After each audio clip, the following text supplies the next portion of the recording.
Marah kepala kakak sini nak main. Tak boleh ambil. Kak dah main timbang tu main apa? Cepat. Oh. Macam tu. Lipas je. Tu nak apa? Tu nak berak. Mana ada? Tak menahan. Ha?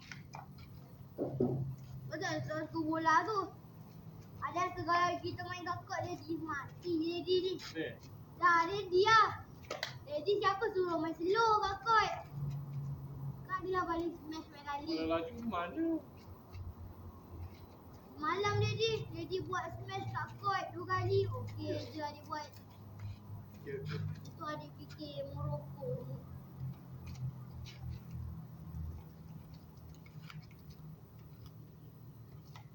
Bola tu balai adik tak suka. Dia suka yang ni, tak suka yang bulu tu yang berkecai. Tak suka tu. Dia kan lembek kan. Bos tu kena ni. Sini adik. Miau. Tengok macam mana daddy ni. Macam mana? Macam ni. Tak.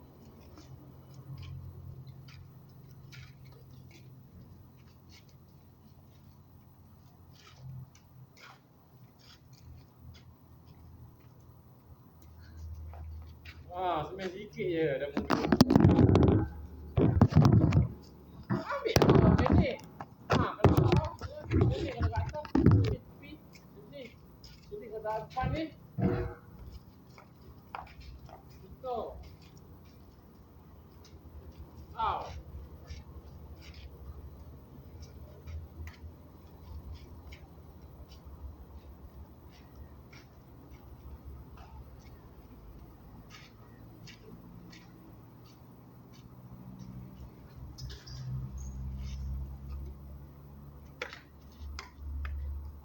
Ini bersihnya.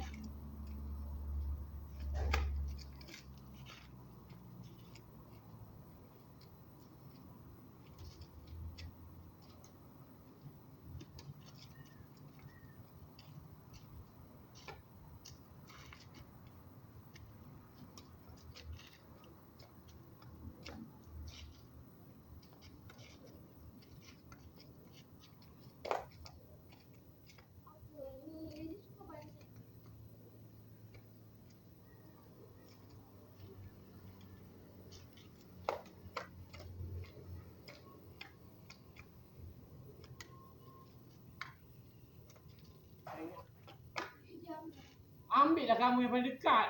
Ambil lah. Jauh.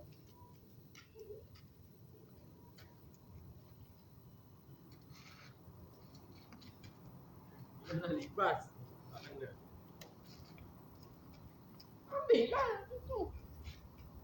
Main kereta tu memang tak.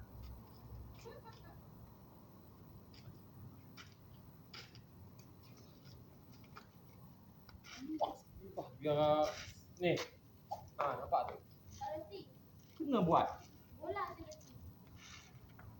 Memanglah tak reti. Dah tak praktik. Dah praktik hari-hari adik tu. Daripada Nur. Sekarang dah pro lah. Kita tengok ke mana arah tu bola. Ini kira motor tak ada angin tau tak? Sebelum ni perang apa? Kita main dulu orang tak? Ada malang lah budak nak main nak pinjam. Mak lah.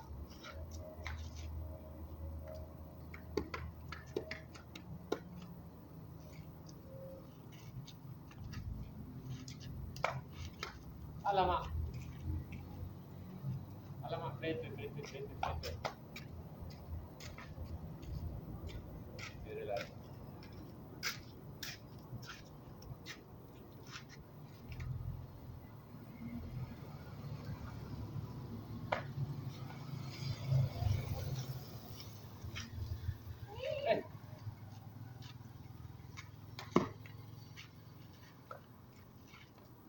Alat lah tu. Dekat belakang aku. Sekarang apa dah? Cepatlah.